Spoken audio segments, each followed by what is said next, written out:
kumbaga, Sheikh, ay sabi, ilagay na lang natin sa, kumbaga, sabi nating Salafi or Ashaira o kahit anong Shia, ganyan, magkaibang akida. Maaari po ba silang magsama?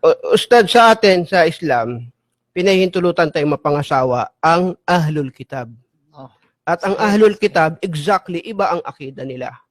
So, kung ang pag-uusapan ay yung mga Sha'ira, yung mga Salafi, Tabligh, o anumang mga tinutukoy ng mga sekta ngayon, wala akong nakikitang pagtutol doon. Kasi kung yung people of the book nga pinahintulutan sa atin, maliban kung papasok tayo na masyadong technical, tulad halimbawa, akida niya, inuutosang kang pumatay, patayin, o ganyan-ganyan.